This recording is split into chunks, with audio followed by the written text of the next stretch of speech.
얼굴에 수줍음이 역력했다. 어색하게 넥타이를 매만지며 어설프게 가사를 잇자 듣던 이들도 홍려 다시 틀릴세라 강물도 출렁출렁 목이 맵니다를 함께 불러 박정희의 18번 애창곡은 마무리되었다. 그 수줍고 소년처럼 부끄러워하던 박정희가 꾀한 혁명의 담대함은 어디서 나온 것이었을까? 그런 수줍음에 목숨을 담보로 한 구국의 결사를 소리쳐 불러도 안 나오는 고음으로 어떻게 감당하였을까? 탄신 104주년에 맞추어 포항에서 개최된 형상 개막식에 참석한 수백 명의 사람들은 너나 할 것 없이 박정희를 기렸다. 정정한 모습으로 축사를 한 90세의 전직 고위 관료 등 참석자들은 대부분 고령자들이었다. 이구동성으로 입을 모은 말들은 박정희 대통령이 아니었다면 우리는 진즉에 땅에 묻힐 사람들이었다. 1973년 7월 3일 포항제철 준공식, 국민소득 40달러의 형편없는 나라의 버려진 땅 포항의 공장 꿀뚝에서 드디어 기적의 연기가 나오기 시작했다. 모두들 박수를 쳤다. 그때 국회의원 한 사람이 말했다. 공장 굴뚝에 연기가 나는 건 좋지만 공해가 걱정입니다. 이 말을 들은 박정희가 정색을 하며 꾸짖듯 말을 했다. 내가 살았던 1936년 당시 무공해 청정지역 경상도의 평균 수명이 36세였다. 공해는 무슨 공해? 먹고 사는 게 급선무다. 보릿고기를 없애야 한다. 팔자 좋은 소리 하지 말라. 새마을 연수원을 다녀온 마을 지도자들은 노름 안 하는 동네, 돼지 잘 키워 부자 되는 동네, 초가지분 개량을 빨리 하는 동네 만드는 데 앞장서고 중소기업들은 고속도로 화장실에서 오줌을 받아서 수출하는가 하면 은행잎도 주워서 수출했다. 미국에서는 디트로이트 트리뷴지가 그런 허접한 코리아가 자동차를 만들어 수출한다 했다며 비아냥됐다. 이승만이 미국에서 각고의 노력으로 배워와 닦아놓은 민주주의의 토대 위에 강력한 집념으로 지혜로운 국가발전의 모델을 제시한 박정희는 의식주 모든 분야에 걸쳐서 18년간 그 초석을 다졌다. 대한민국은 확 바뀌었다. 그러자 세계는 그를 재평가하기 시작했다. 사회학자들의 기준으로 볼 때 독재자는 3대 조건을 갖추어야 한다. 첫째, 사람을 많이 죽여야 한다. 둘째, 엄청난 치부를 하여야 한다. 셋째, 치적이 없어야 한다. 이승만과 박정희는 어디 하나 해당 사항이 없다. 오히려 푸틴이나 등소평 등 공산국가의 독재자들까지 박정희를 경제개발의 모델로 기꺼이 추앙한다. 그렇지만 대한민국에서는 공산화를 민주화로 둔갑시킨 반민주 세력 주사파들이 이승만과 박정희를 독재자라고 낙인 찍었다.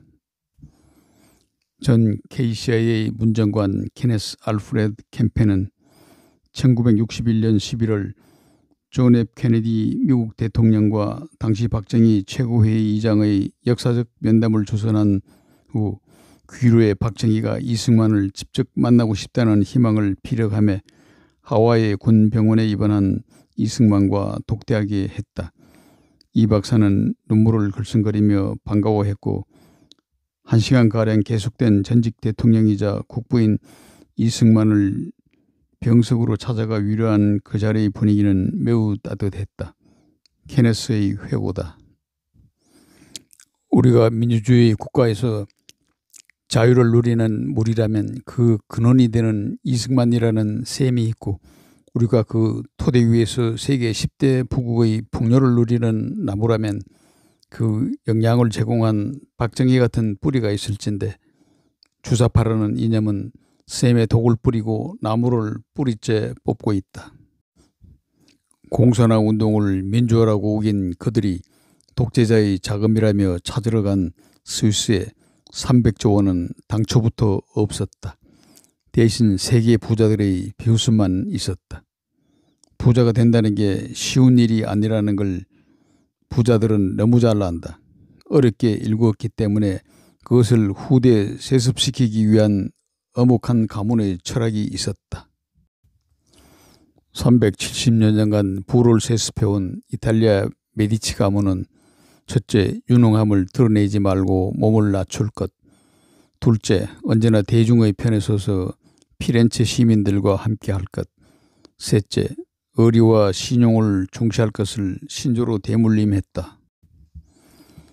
1688년 이후 현재에 이르기까지 13대째 세계에서 의학 및 화학 분야에서 가장 선도적인 그룹으로 성장한 독일의 머크사는 첫째, 가치를 지속하는 것으로 종업원이 과실이 없으면 병을 앓거나 다쳤을 때도 급여를 주는 것을 원칙으로 하고 있고, 둘째, 혁신적인 변화와 셋째, 선택과 집중으로 성장을 추구하며 엄격한 교육 프로그램으로 후계자를 양성하는 것을 모토로 한다. 나폴레옹 전쟁을 시작으로 유대인인 로스차일드가가 오랫동안 금융황제 가문으로 군림할 수 있었던 첫 번째 원동력은 형제간 화합과 가족 결속의 전통을 중시한 데 있다. 가문의 문장은 질끈 묶여있는 5개의 화살인데 이는 5 아들을 의미한다. 돈을 쫓지 말고 인간관계를 만들어라. 정보는 돈이다. 예술품을 수집하는 취미를 갖고 지나친 욕심을 경계하라는 가훈과 함께 여자는 사업에 관여하지 않는 것을 지금까지 지키고 있다. 157년간 이어온 미국의 록펠러 가문은 스탠다드 석유회사 설립이 기반이 되었다.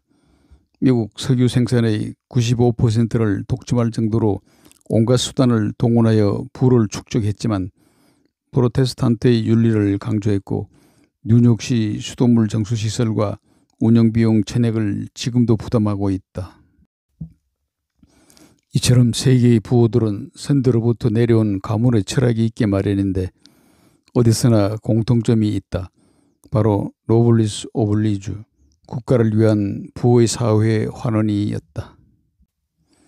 임진왜란 전인 1568년 정무공 최진립으로부터 시작되어 1970년 12대 최준호에 이르기까지 400년 동안을 하늘로부터 부를 누리며 살아온 경주 제부잣집 선대의 말씀을 지키며 이웃과 나라의 변함없는 헌신을 강조해왔다. 경주 교동 69번지 대지 2000평에 1만여 평에 이르는 후원, 마당 한켠에 800석을 쌓아놓을 수 있는 창고, 노비 숫자만 100여 명에 이를 만큼 큰 규모의 최부전에는 1671년 흉년이 들어 굶어 죽어가는 사람이 허다했을 때 과감히 곡간을 헐어서 죽어가는 사람을 살렸다. 담보로 잡은 문서도 모두 불태웠다. 12대 손 최준은 재물은 똥거름과 같아서 한 곳에 모아두면 악취가 나서 견딜 수 없고 골고루 사방에 뿌리면 거름이 되는 법이다라면서 1910년 나라가 망한 후에는 나라가 없으면 부자도 없다며 독립운동에 헌신하게 된다. 20대 중반 1915년에 조직된 비밀 독립투쟁 조직인 조선국권회복단 및 대한광복회 주요 조직원으로 자금을 제공하고 독립운동에 적극적으로 참여한 것이다. 상해 임시정부에 독립자금 100만 원을 보내는 등 전 재산을 담보로 자원지검을 하다가 탄로나가 나서 헌병대와 평양경찰서로 끌려가 옥고를 치렀다. 1945년 광복 후에는 비패진 나라를 재건하는 데에는 교육사업 외에 다른 길이 없음을 통감하고 살고 있는 집까지 모두 재산을 유경사업에 희사한다. 지금의 영남대학교가 그 일부이다. 세계사를 통틀어도 최초의 일로 부자가 마지막으로 가야 하는 길을 제시한 것이다. 지금 대한민국의 대기업들은 일본이 패망하여 재산을 가져갈 수 없게 되자 연구 중심으로 물려받게 된 기업들을 박정희 대통령이 경제개발을 독려하면서 발전시킨 재벌기업으로 대한민국과 그 흥망의 기회를 같이 하고 있다. 나라는 공산화의 위기에 빠졌다. 나라가 공산화되면 대기업도 없다. 경주 최부자 최준 선생의 음성이 들린다. 최준의 발자취를 더듬어 대한애국 동지회를 이끌면서 이승만과 박정희 등 애국자를 기리는 남인수의 몸짓이 사뭇 장렬하다. 2021년 11월 나라가 공산화되면 대기업도 없다. 이호금 방송.